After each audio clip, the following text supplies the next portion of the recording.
correct me if I'm wrong here, No, but you sort of got top 10 around 2020, 2021, and then you sort of were in that 7 to 12 bracket for like probably a good three. It's only really in the last 6 to 9 months that you've kind of pushed out of top 8. What made the difference to go from 8 to 10 to 8 to 6 and now to 5? Yeah, I think it's definitely helped. I probably in COVID, I would say, was like a before and after part of the career where I'd almost got to top 10 just before COVID.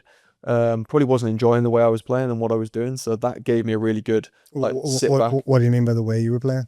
I just think, I think like we said about embracing moments in your career, and I remember watching a few matches back after I'd had COVID. I wasn't enjoying playing squash at that point, not like in a serious way where you're going to retire, but just kind of sometimes in different periods. I remember looking back and going, that was a great period. You're always going to have periods where things aren't clicking at the moment, but you're just kind of, I'd got my ranking to where I wanted it to be, but I was like purely chasing high ranking. I was a bit closed-minded in the way I was going about things, and I was trying to change things and it wasn't working. So COVID was probably a really good thing where I just sat back and go, what do I actually want my game to look like, and it just gave me a chance to move away from it, because without injury you don't actually ever get a chance to sit back from the sport and actually look at it with a fresh pair of eyes.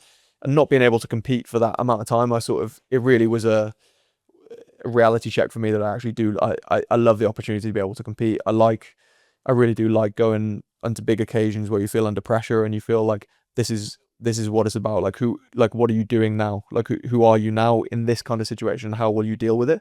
Whereas before I just felt like I was just going through, there's always a bit of that, but it wasn't like, I didn't have a clear idea of that in my mind basically, and how I was going to try and play. So just a little bit of that, sitting back from it and then going back into it. I felt like I was around the 10 level and I was trying to add things, wasn't sure where I was going with that. And Johnny just added, just tidied it up, I would say. Just gave me like a bit more of an identity of, this is the area of the court you want to dominate. This is what this needs to look like. And just go, this is what your A game is going to be. And let's just base a few things around that. And it just tidied it up again, I would say.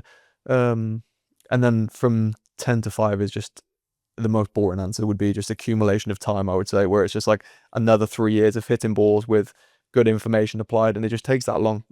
So some of the guys, unbelievable effort, who come through and they do it by 21. These guys are special talents, and they've worked hard as well, but some of these guys just grasp concepts really quickly and they can go straight past. But it's always been very incremental, and let's see if I can get 4 then 3 and just keep chipping away. Because the question sort of would always come up, right? What's the difference between 10 and 5 and 5 and 4 and 4 and 3? Because on the face of it, to the average player, everybody can hit shots, everybody's fit, varying skills, everybody's got tactics, everybody can hit the cross court next. So you've gone through that. What is that main difference? Is it just accumulation of time, or?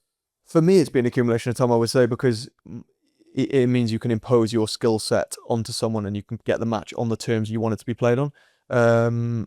It's not always that. I just think that's been the thing that's been lacking. I always try to look at it as, right, your fitness, what is your fitness out of 10 in terms of like, how do you measure your speed? How do you measure your endurance? And you want to get those up to 8s and 9s out of 10s. And then you could go, what is my actual ball control?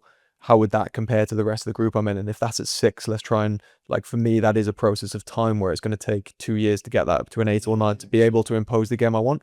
So I view it like that. I'm sure someone else would view it completely differently, but that's all the way I've always gone about it.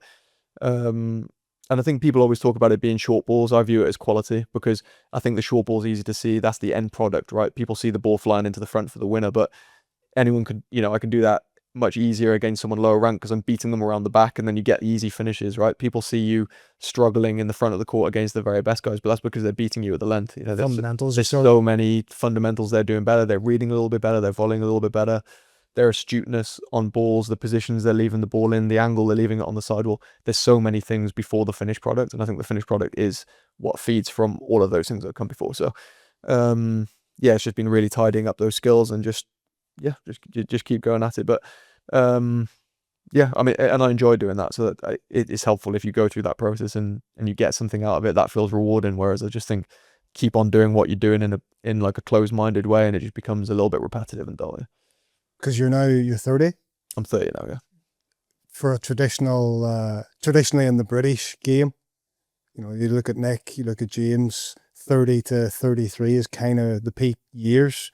Physicality setting in, maturity in the muscles. Are you excited about the next couple of years and what you can add to your game and where you can get to? Yeah, I think, like, I've talked to Johnny about this. He was kind of, we were saying how there's just no reason you can't keep getting better from here. As long as my body is in a good place. I mean, I had injury problems, but I've had a full year now, basically, where I've been completely injury free, which is great. And just being able to be a bit clever about managing, you just start to understand it better, right? Once you've had enough injuries, you kind of get everyone presents a new problem, but you just kind of work a way of doing it around there. You've not really had any big absences from the tour in terms of time, though. So playing through niggles a lot as well.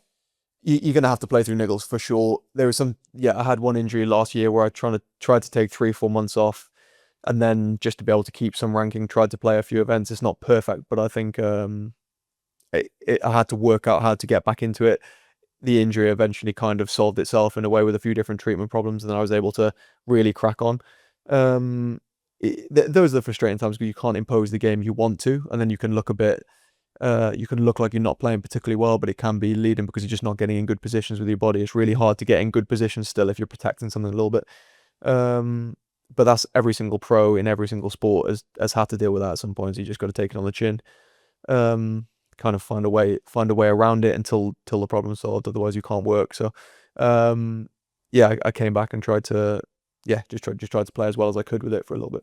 Case of injuries isn't an excuse. You got to keep pushing no matter what. If they're really bad, but the situation with mine is it wasn't worsening the injury. It was something I just had to solve.